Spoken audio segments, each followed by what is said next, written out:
Hello, Jalen.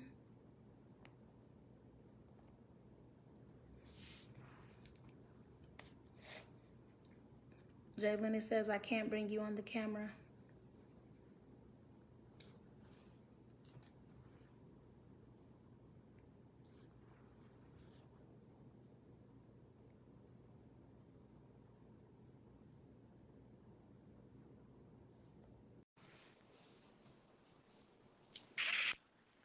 There we go. All right. We getting better. We getting better.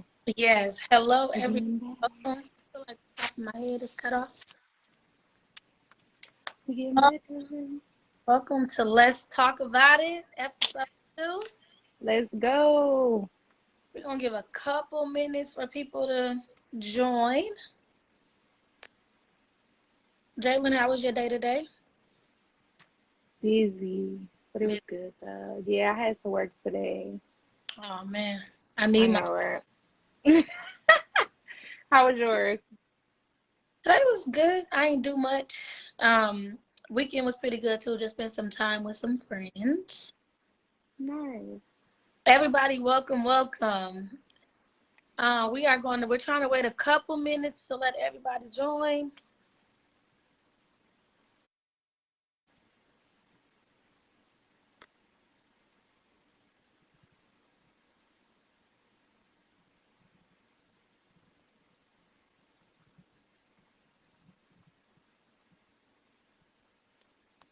Okay.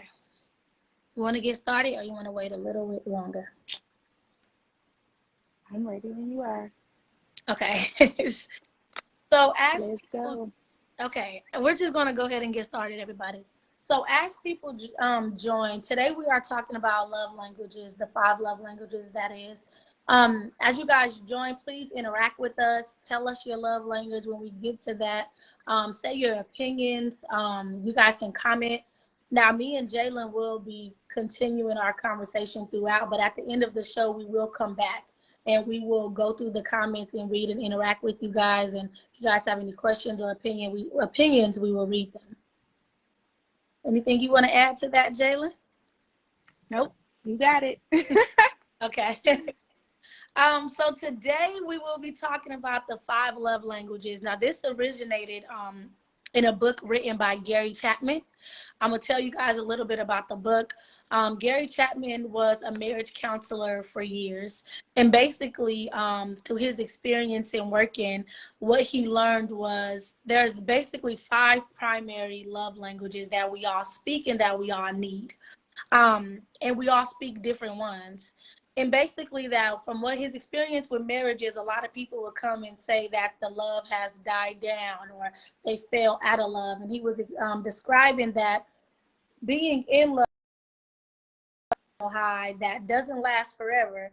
But basically, if you can understand your partner's love language and tend to that so you can keep their love tank full, you will enter the phase of real love and true love. So that's basically what the 5 love languages are and their importance. The 5 love languages are words of affirmation, quality time, physical touch, receiving gifts, and acts of service. We are going to go over those love languages, say a couple of examples, and then we're going to give some personal experiences. So let's talk about it. All right, let's talk about it. Okay, so first love language is physical touch. And a lot of people equate that to sex, but it's not just sex. So hugging, kissing, holding hands, anytime you are physically touching your partner and just um, loving on them in that aspect physically will be considered physical touch. So the next one is words of affirmation. So that is I love yous, compliments, just anything through your words loving on your partner. So I think you're beautiful. You look nice today. You make me happy. You make me smile. You make me laugh. Things of that nature. And then quality time. So not just being physically with your partner, but actually giving them your undivided attention. So planning something that is specific to just you two, being able to spend time together. Also being absent from your phone, not being on using social media, any of that, but like really undivided attention on your partner with quality time. The next one is receiving gifts.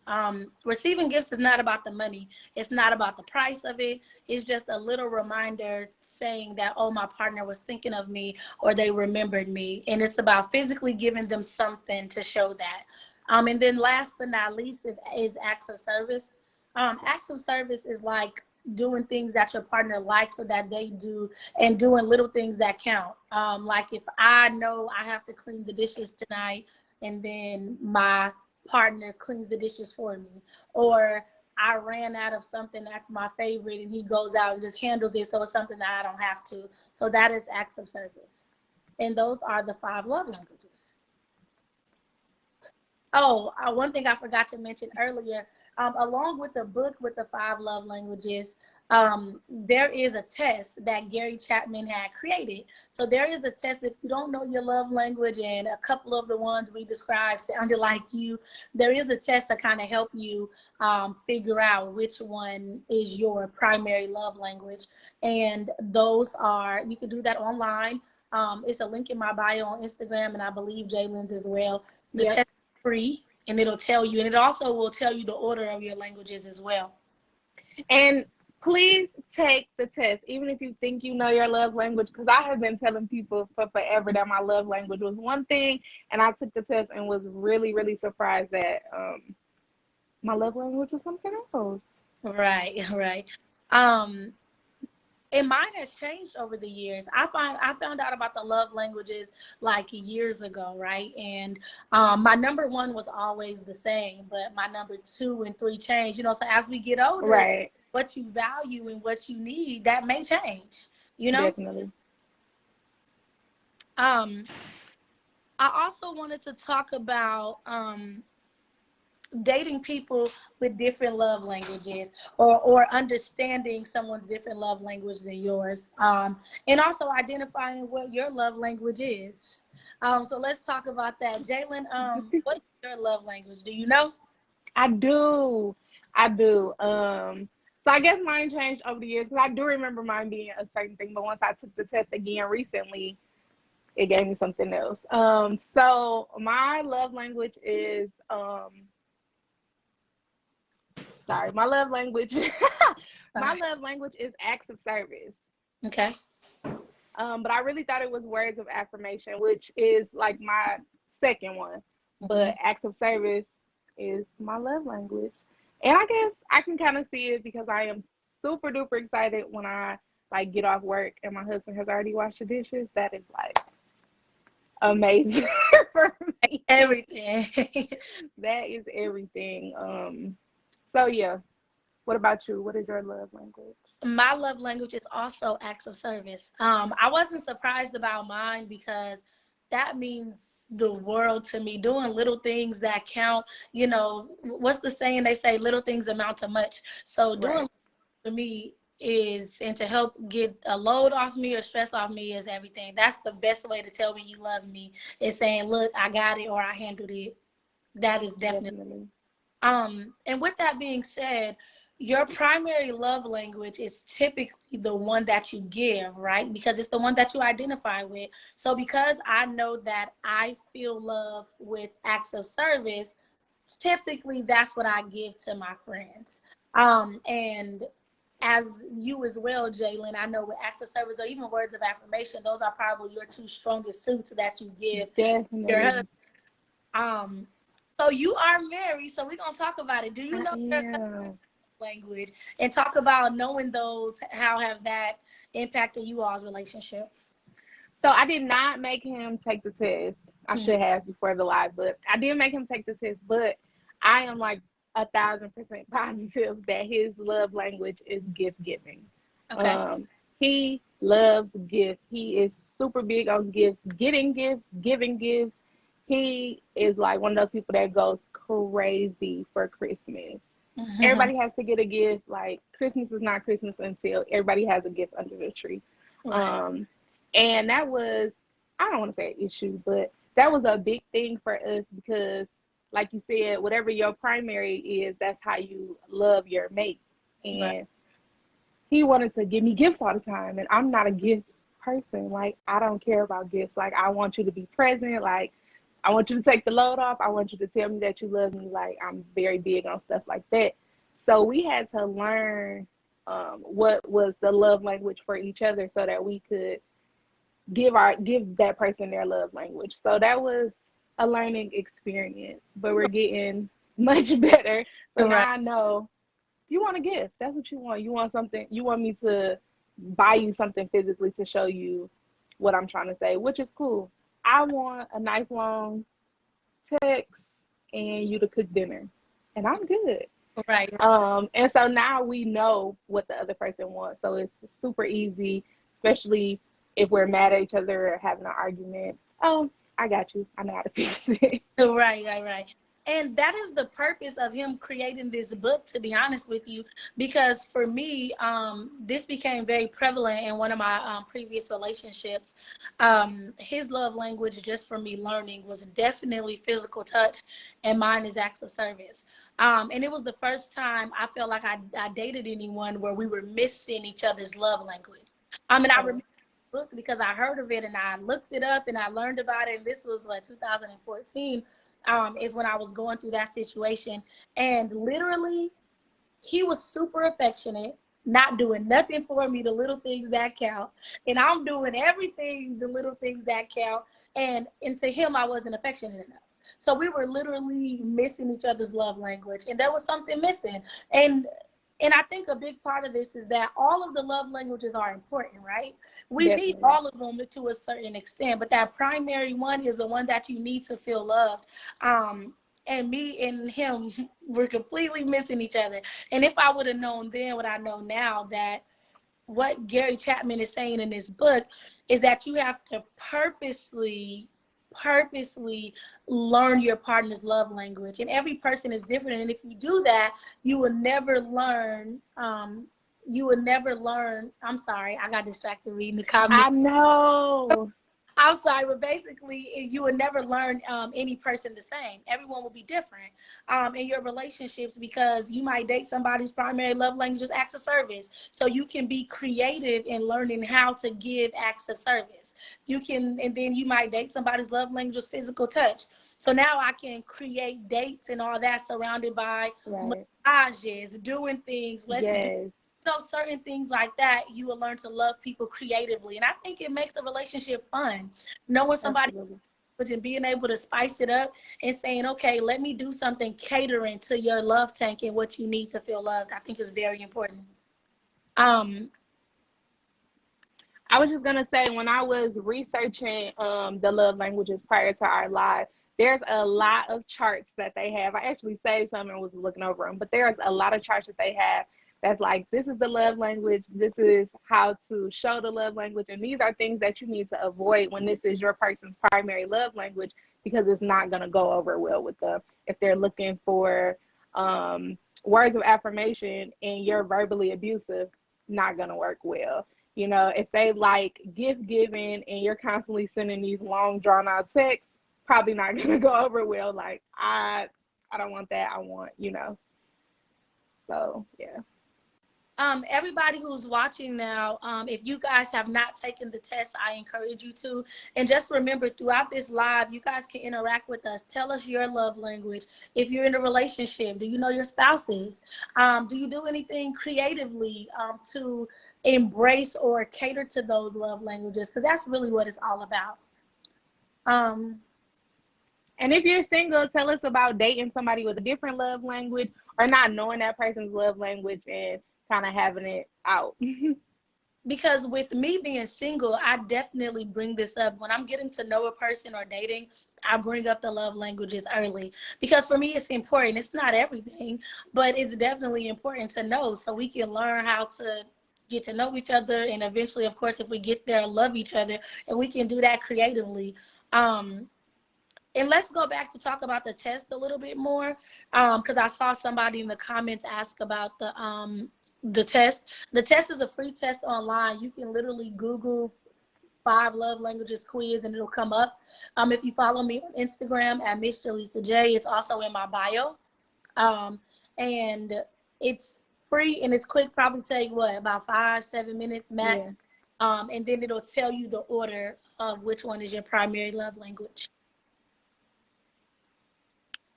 Um, I think that's pretty much all we have to share about the love languages. We're going to read some of these comments and interact with you I guys. know comments are going crazy. I'm so excited. Okay. All right. Let me read some of them.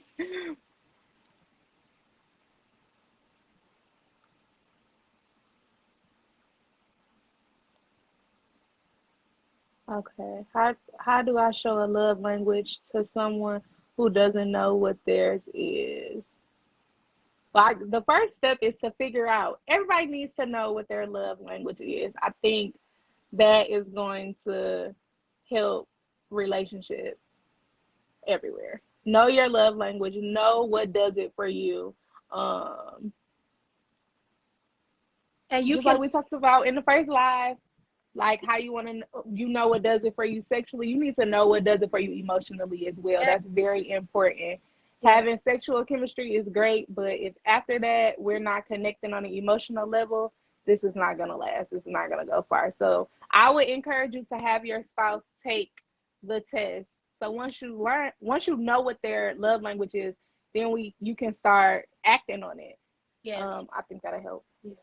And also too, if you, let's say your partner's love language is something that you naturally don't give, that doesn't mean that you guys can't work in a relationship. Be creative and start doing things to learn how to love that person in that way. If you're not a super affectionate person, you have a partner or spouse whose love language is physical touch, you're gonna have to try and put some effort out there, because Definitely. the relationship worth it, right? If you love that person, be creative. Think of dates that it's not just about, or words of affirmation. Let me just tell you, you're beautiful every day. No, words of affirmation is about encouraging them. Write them notes, leave them on the refrigerator, write them, text them. I just want to let you know you're amazing today. Like, there's so many different things that you guys can do to cater to those love languages.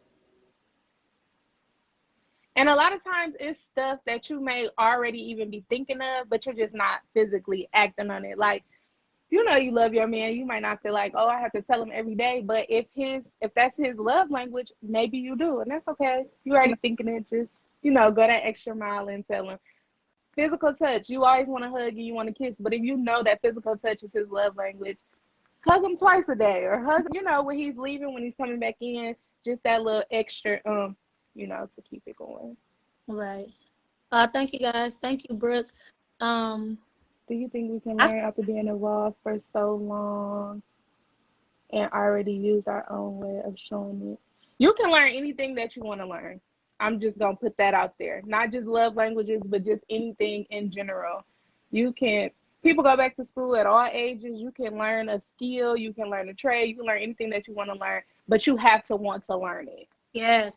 And one thing I want to say about long relationships too, I know I am single, but over the years and what I have learned and what I want to implement in my next relationship is that over the years we grow, right? We change, we evolve. I'm not the same Jaleesa from last year, definitely not the same Jaleesa for a couple of years ago. So if I was in a relationship, we have to continue getting to know each other. So for those people in long relationships, my advice would be continue dating, continue talking about life. Never stop those deep conversations about where you're at, how you feel about certain things, where you're at about you all's future. Date, go out, because that is so important, because you don't want to grow in two different directions. You want to continue to grow together. So dates, talk, and continue those deep conversations. And if, like, for instance, with Gary Chapman, so I read the book, so he goes in great details how different people in marriages been married 10 years and they're like, the love is completely gone, I don't know how to get it back. I feel like a key to that is really learning the love language and catering to that, but it's going to take effort on both parts. Both of you have to be willing to do that and do creative ways to do it, and I think at any stage of a relationship it can change. I've been in a 11-year relationship. We need something new. Is this something that I should implement in my relationship? Absolutely. Both of y'all take the test tonight and Yep. then start working towards it. Do a date night with it. You could do a date night with that. Let's take this quiz. But before you take the quiz, if your spouse does not know what the love languages are, or the book, or this live, or whatever, there's plenty of things you can Google to show you too. The 5 love languages are super popular. You can Google it. Google what they are. Describe each one. Even make it a little fun date night. Which one do you think you are before you take the test? You can do things like that, and then take the test, and then actively implement loving each other in that way.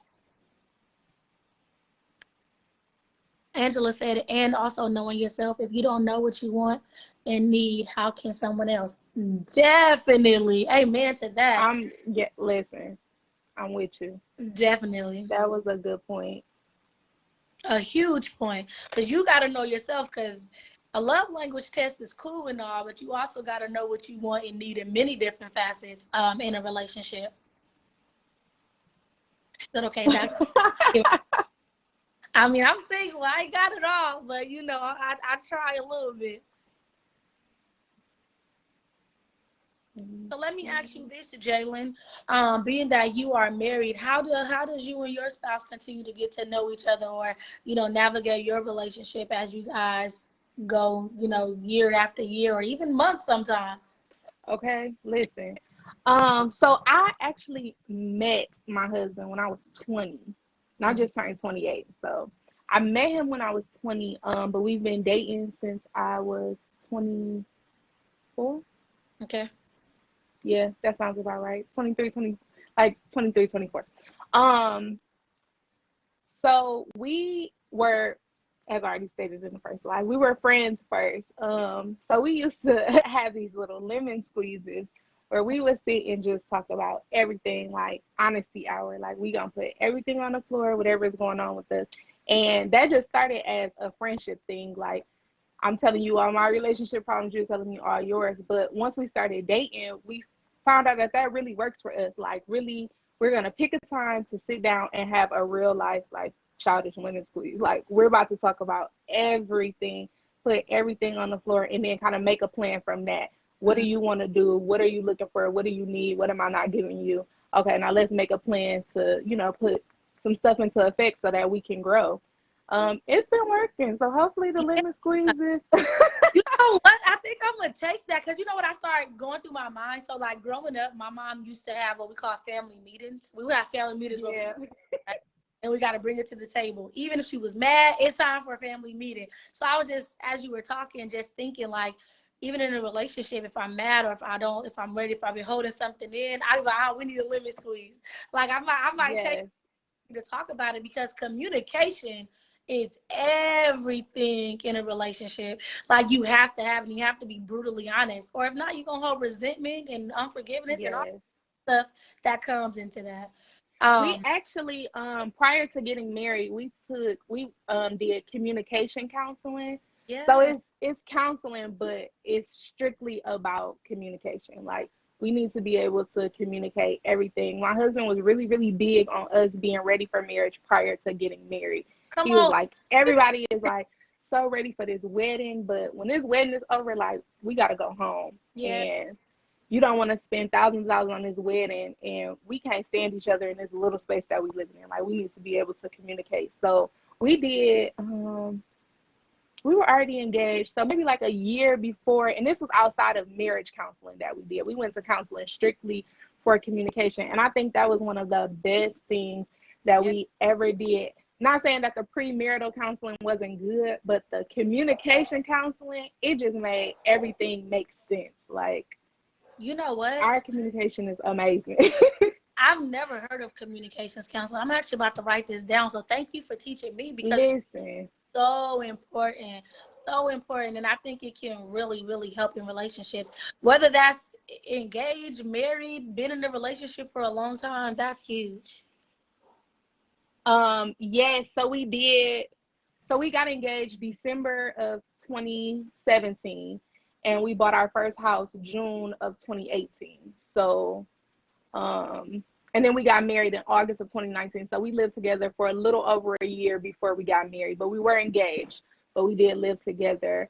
And I know people have their thoughts about shacking up. We could do a whole episode on that, but You need to live with somebody. Listen, that is a part of, yes, you need to live with somebody. I'm just gonna go on and say it, because the little cute little overnights and spend a night bags is not the same when you waking up and going to sleep with somebody every day. You learn stuff about somebody that you never ever knew. And I am really glad that we lived together, even though it wasn't that long, but I'm glad that we lived together prior to getting married, because we had to get accustomed to that on top of planning a wedding, on top of just life going on. So yes, for the short answer. So for all the people who don't agree with shacking up, unfortunately, I also absolutely agree. I feel like you have to live with a person. Before I think about spending the rest of my life with you, and I ain't even spent a week with you yet or 2 weeks, I just don't understand how we just jump into, okay, we've made this commitment to be with each other forever now, and I really don't even know really the good, the bad, and the ugly in its totality before living with you. That's just my personal opinion. Now, at what stage you do that, boyfriend, girlfriend, or I know you waited till you guys were engaged, or whatever stage works for you, but I definitely think before you make that commitment, you should definitely live with your spouse.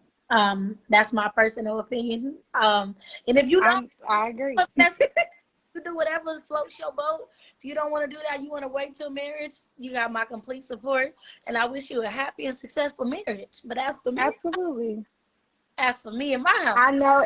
Okay, listen, because I know everybody doesn't agree. I can remember telling my granddad that we were buying a house, and he was like, "Oh, okay. How many bedrooms?" I'm like, "Oh, it's 3 bedrooms." He's like, "Oh, yeah, enough for y'all to have y'all own." And I was like, "Oh, okay." Like, it's one master, right, one master bedroom right. that we're gonna share. But yeah, live together. My Okay. advice. You should definitely live with a person for marrying. Amen. And then Brooke said, "Hey, Brooke." She said, "Most definitely I need to definitely need to. you marry them. You learn all the good and bad habits. Real talk. Definitely." I agree. I remember someone once told me you don't truly love somebody until you know all the good and all the bad about them and you still love them. And Yep. you don't realize how much little stuff really irks your nerves until you live with somebody. And you're like, oh my God, I didn't even realize that got on my nerves because I don't do it. So Right. I don't ever have to worry about it. But now I have somebody who they do it all the time, and you gotta learn that balance, or And you you'll have have different some problems. cleaning habits, different the way morning person, night routine. It's like so Mm-hmm. much stuff you got. Listen, you got to. Definitely need to know. Jalen, is there anything else you have to share on this topic? I do appreciate everybody who's been here the whole time, interacting with us a little bit. Jalen, anything Definitely. else? No, I just want to encourage everybody. Oh, y'all getting deep. I just want to encourage everybody to go and take the test. Know your love language. If you're dating somebody, if you're in a serious relationship, know their love language and make an effort to act on each other's love languages. I think that's like a big thing with relationships. That What question is from Shani. Yes, you can. Did you have any last words? But I will answer her question before we get off live. Nah, I do, but I'm gonna wait till you. I want to listen. Okay, how was meeting slash relating to his family like? Okay, so I can't speak for everybody, but for me, I actually met his dad's side of the family prior to us dating because we were living in Alabama, and that his dad's side of the family is in Alabama. So I met them while I was in school. I didn't meet his mom's side of the family until we came back home to Michigan because that's where they were. But like I'm goated out, so they loved me like both sides. So it was cool. Like, Right. there was no issues. We actually prior to getting married, that's funny that you asked. Prior to getting married, for my 25th birthday, I had a birthday dinner and we brought our families together because Mm-hmm. my family loved him and his family loved me, but our families didn't know each other. Mm-hmm. And so we're both really big on family, and so we wanted our families to come together because us getting married, now we're all one big family. And when we decide to have children, like everything is going to be, you know, blended. So we actually got our families together because we didn't want the wedding to be the first time that they met. Right. So I will also encourage you to meet your spouse's family, because his family is now my family and my family is now his. And I mean, I plan on being married to my husband for the rest of my life. So I'm stuck with them. They're stuck with me, you know? Kim said, I just don't understand how to make yourself learn someone else's. But I think it is, so I think a way to help you with that is when you take the quiz, and let's say your partner, once he takes the quiz and it says his love language is acts of service. If that is his love language, you can then Google something like how to show my spouse acts of service, how to show my spouse creative ways to do quality time. And you can do things like that. And then just learning what that love language is and reading about it and what it entails, you can think of some creative things to help yourself learn how to do it. And do, like I said, you can do dates, date nights, real talk nights. You can do the lemon squeeze nights, and you bring up some of these. Because I'm taking that. You have a lemon squeeze after you find out his love language, and you Google some ways to show his love language. Have a lemon squeeze and ask him straight up, would this be a good act of service for you? Or is this not what you're looking for? Sometimes you have to have those hard conversations and just straight up tell your spouse, I don't like that. Like, when you do that, that's not it for me. And when your spouse tells you that, you might be offended because you're like, oh my God, I thought I was doing the best thing ever. But you have to learn how to love someone the way that they want to be loved, and they should be willing to do the same thing for you. It's very beneficial, you know. Yeah. The lemon squeeze is what Jalen says she does with her husband, that they started when they were just friends, where they will have real talk conversations, brutally honest conversations, and they would be able to talk about whatever. So sometimes, like, we need to have a lemon squeeze. And I related it to back in the day, my mom having family meetings. So, like, come together, come to Jesus moment. I need to be able to speak freely, say what's on my mind, not get offended, but I need to speak it. And I think that's important too. And I think another thing is asking hard questions. I saw one of my friends, she's been in a long-term relationship, and she played some game.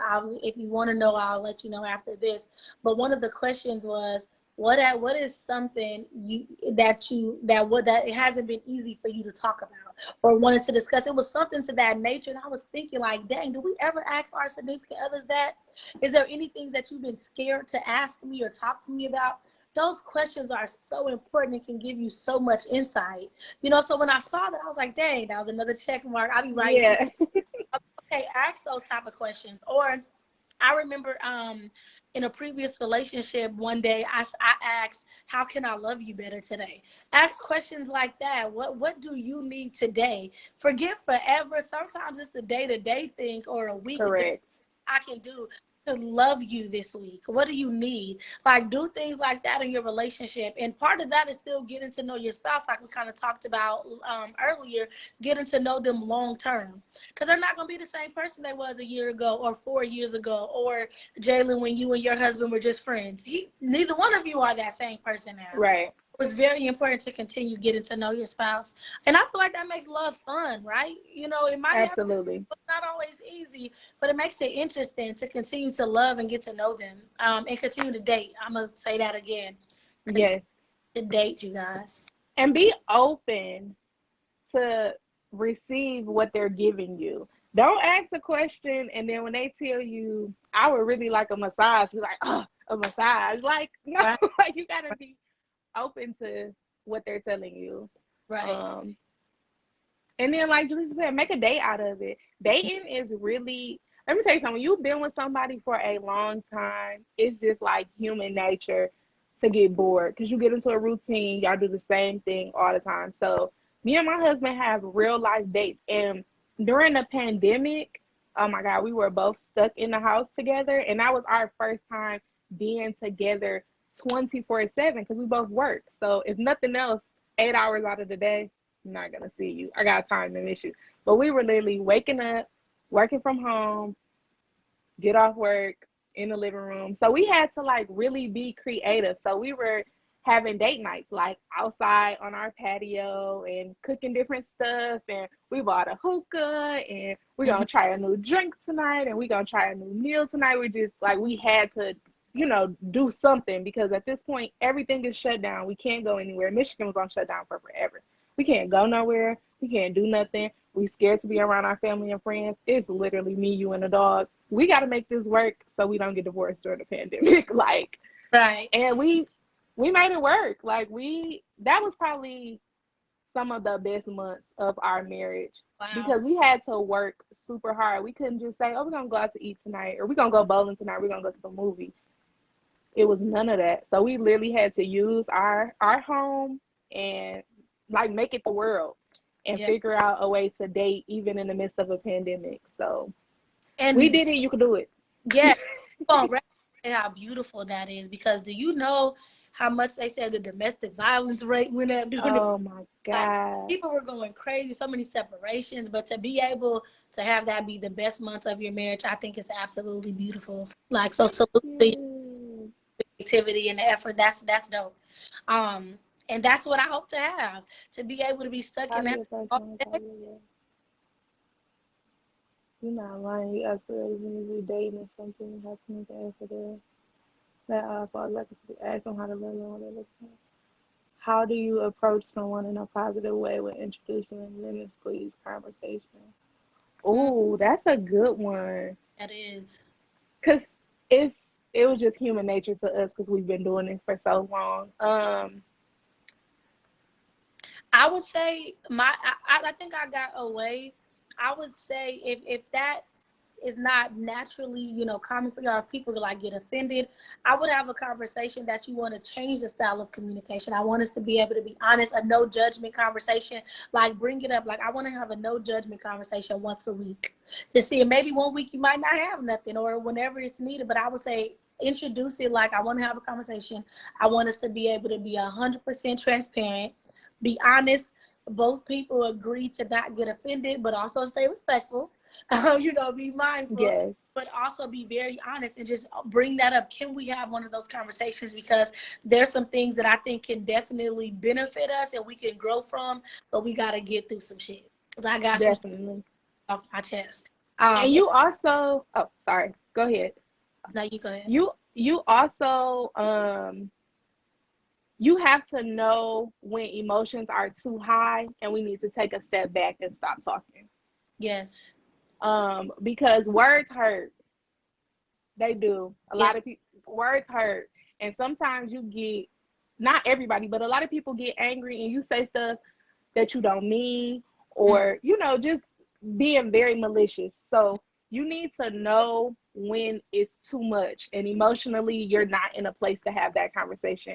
And if you guys are having a limit squeeze and you get to that point, take 5 minutes, go to opposite rooms or, you know, whatever works best for you guys, or just, okay, we'll talk about it later. And let's watch a TV show and just kind of calm down. Because you can't communicate when you're mad. That's one of the things that they taught us in counseling. Like, you cannot communicate when you're mad. People think that they can, but you cannot. People get mad and then decide, oh, yeah, I'm going to call now. No. You cannot communicate when you're mad because your mind is racing. There's too much going on. You're upset. You're trying to calm down, but still kind of stay hyped so you can get your point across, and you're trying to make a point. It doesn't work. You cannot communicate effectively. Let me say that, because you can communicate, but you can't communicate effectively when you're angry. Right. So you need to know your limits, and your spouse needs to know their limits, or if you know each other's limits, that works too. Right. But when emotions are too high, take a step back and say, okay, this is not going in the right direction. We're going to calm down and revisit it later. And you know what's so crazy? I learned this. My partner is very spicy. I learned this when I was 19 in a psychology class at Sac City. So shout out to Sacramento City Junior College. But what she said was she was talking about learning how your partner deals with conflict. And she was married, and she was saying that when she gets mad, she used to need like 10 hours to calm down.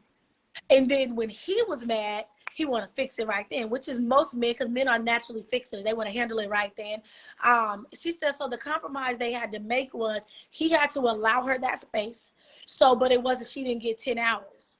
okay, we could give you 2 or Right. 3 to calm down. So I think it's just it all boils down to communication.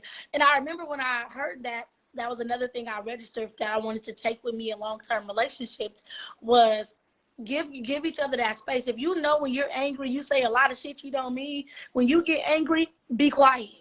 Because you can apologize for words, but you can never take them back.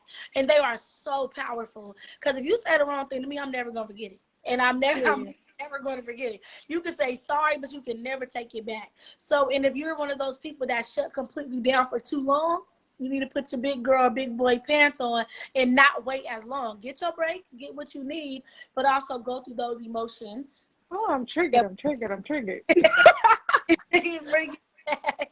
Because when I get mad, yeah, I need some time. I completely shut down. But my husband is like a typical man. He don't play that. So ain't no shutdown. So it's like, okay, I'm sorry. Let's talk it through. But I'm definitely one of those, like, I don't want to talk about it. I'm good.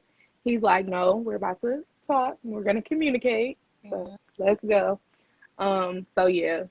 And I'm the person that I shut down. And the reason why I shut down when I'm really, if I just get frustrated, then okay, I could talk about it. I could talk it out. But if I get really upset, I shut down completely because I have to gather, because I never want to say anything out of anger that I don't mean or that I will regret. So I shut down, I gather my thoughts, and then I'd be like, all right, now let's talk about right. it. Like, but that's good though. That's good to know about yourself. Because like I said, I shut down too. But it's good to know, because I know that when I'm angry, I can't communicate. I'm not even listening to nothing that you're saying, if I'm being completely honest. Like, it's going in one ear and out the other.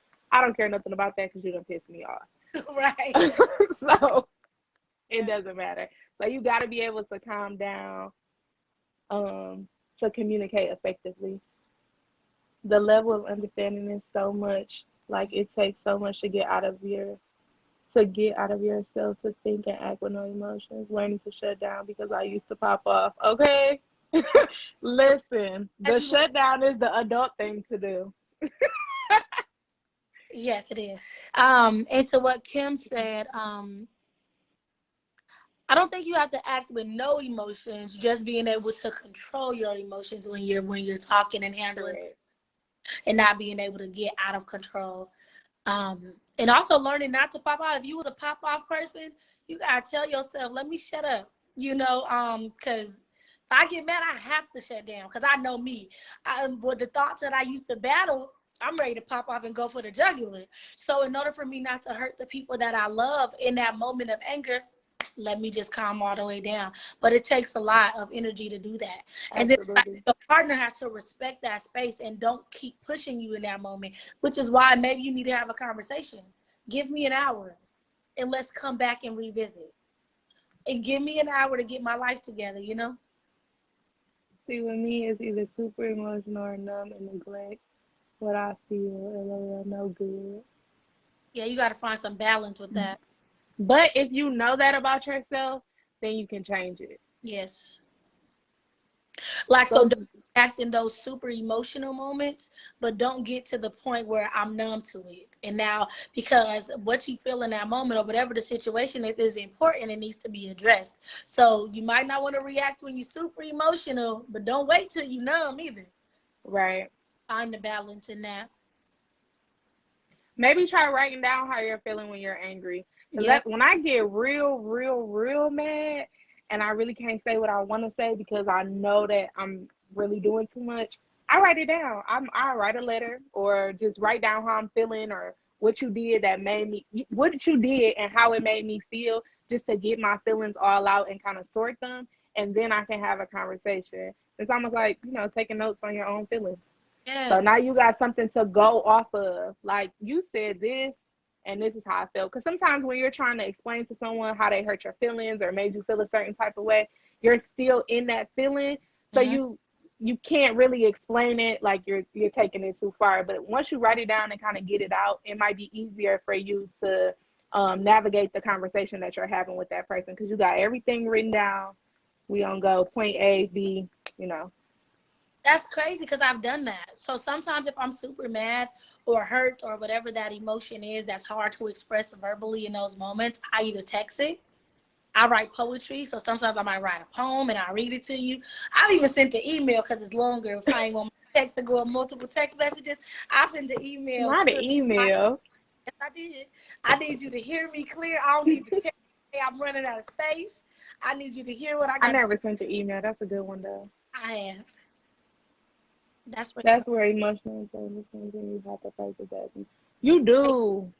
Amen. You do. You got to practice everything, though. Listen. At this point, being like a sane adult is work. Everyday work.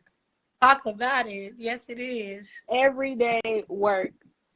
It's so much stuff that goes on in the world that can have you snapping, like not just relationships, just life in general. Work, relationships, friendships, family, child, the government, politics, everything. Like, will have you ready to just like snap. So you have to work at it to keep it all together. Yep. Y'all are speaking real truth to be able to articulate the hurt without the emotions. It's so by so writing down everything. Thank you for saying that. You're welcome. Learn what emotion serves you best in the scenario. Writer. That might really help you if you do that. Write a letter, Kim. Or text or write it out however it is that you write. That would be dope.